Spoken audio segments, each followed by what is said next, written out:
dibentuk tahun 2024 Mbak. Waktu itu ada bantuan fasilitasi pembentukan koperasi dari KKP. Nah, kita daftar, terus disetujui, orang KKP-nya datang, ngasih bantuan itu berupa uang untuk mendaftarkan koperasi ke notaris itu ya pembentukan. Apa tujuan utama didirikannya koperasi ini? Untuk membantu pemasaran Pemasaran para UKM. UKM itu kan anggotanya para UKM pengolah binaan dinas. Yang sudah dibina aja berarti Mbak? Iya, yang sudah dibina. Yang belum ikut itu boleh gabung. Apa visi dan misi koperasi Mbak? Visinya yaitu untuk mengembangkan usaha ya, untuk kesejahteraan bersama visinya. Kalau misinya untuk itu meningkatkan pemasaran, mempermudah akses pembelian alat-alat pengolahan, sama ini pembelian bahan baku usaha. Berarti tinggal telepon. Iya, saya mau minta bawang, nanti koperasi yang nyariin atau yang murah-murah gitu Mbak. Mengapa koperasi memilih bergerak di bidang pemasaran hasil perikanan Mbak? Karena memang tujuannya kan untuk bantu pemasaran kan Mbak, makanya miliknya koperasi pemasaran. Iya, bukan simpan pinjam Mbak. Apa saja produk utama yang dipasarkan oleh koperasi? Produk utamanya tuh nggak ada, cuman kan bantu pemasaran Mbak, sama bantu cari bahan baku untuk pengolahannya. Misalnya bawang putih, bawang merah, garam, plastik gitu. Siapa saja yang dapat menjadi anggota itu tadi ya Mbak? Para UKM pengolahan. Apa manfaat yang diperoleh anggota setelah bergabung dalam koperasi? Lebih mudah cari bahan baku ya Mbak, terus lebih mudah masarin, lebih mudah untuk pembelian alat-alat pengolahan. Itu bisa dicicil? Bisa nyicil. Dia nyicilnya juga, kita nyicilnya sistemnya sukarela. Jadi dari koperasi memang ambil 10%, ya, cuman bayarnya tuh sukarela aja. Nggak harus setiap hari? Nggak harus setiap bulan. Bagaimana perkembangan koperasi sejak awal berdiri hingga sekarang Mbak Ratri? Perkembangannya makin banyak anggotanya Mbak, dari tadi 27 awal, sekarang 31.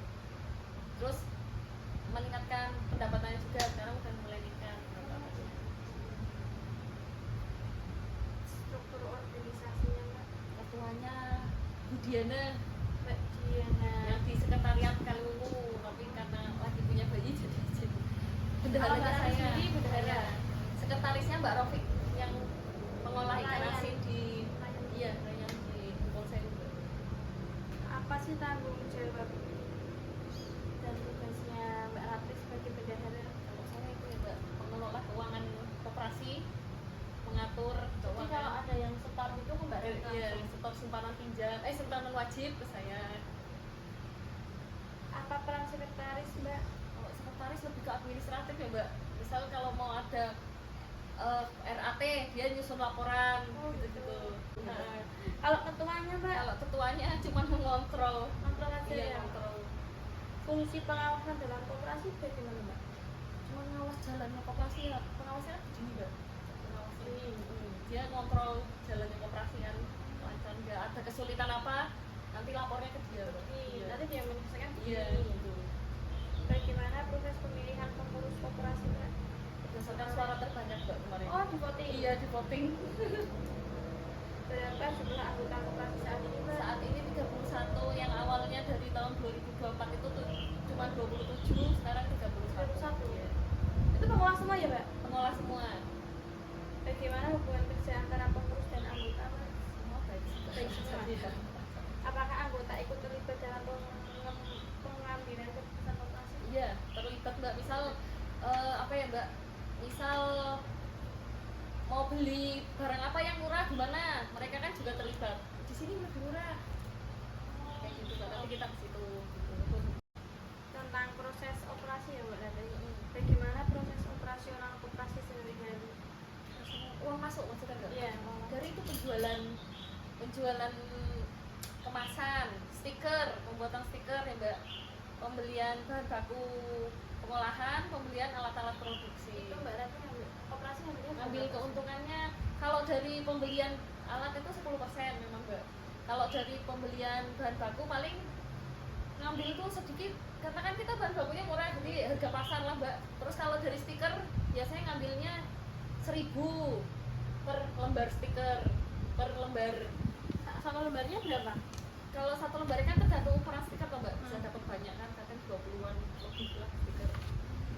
Kalau penjualan plastik kita ngambilnya 2.000 per 100 biji, 100 lembar. Itu dari berapa Mbak? Maksudnya Harganya harganya? misalnya mbak, harga aslinya harganya 65 jadi 67. Oh gitu. sepak 100 lembar.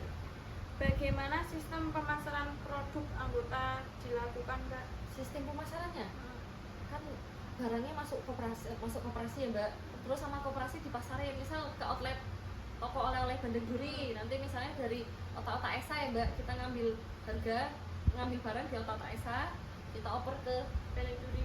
Bandeng Duri Itu berarti berarti koperasi juga udah ngambil untung Mbak? sudah kan. Koperasi cuma ngambil berapa persen ya, 10% dari keuntungan mbak. Dari mana sumber modal koperasi diperoleh Mbak? Sumber modalnya dari simpanan pokok yang awal masuk mbak, 300.000 per Dari mana, Mbak? Dari anggota. Jadi kan ada 27 anggota ya mbak. Pertama masuk dia koperasi bayar 300.000. Ya. Nah itu kan modal, Iya. modalnya koperasi. Sekarang 31 berarti kan 31 orang dikali 300.000. Itu berapa mbak? Sekitar 9.300.000. Nah, itu modal awal koperasi. Bagaimana sistem simpanan pokok dan simpanan wajib anggota Mbak? Kalau simpanan pokok kan awal tadi yang pas 300.000, daftar ya. 300.000. Kalau simpanan wajib tiap bulan bayar 50.000. Wajib. Iya wajib 31 anggota. Setiap bulan itu ada pertemuan rutin nggak Mbak? Nggak ada. Cuman mereka dengan kesadaran sendiri. Bayar transfer biasanya mbak. Bagaimana pengelolaan keuangan koperasi dilakukan? Pengelolaan keuangan ya itu mbak pakai, kan aku bendaharanya ya mbak, cuma muternya ya muter kasnya ya itu pembelian itu, nanti kita kan ngambil laba toh. Iya. Muternya dari situ. Terus cuman kan karena ada yang minjem ya mbak untuk beli freezer misal, jadi kita belum bisa bagi SHU karena SHU nya baru 2 Masih, tahun kan mbak, terus masih kebawa si utang itu, si utang alat itu.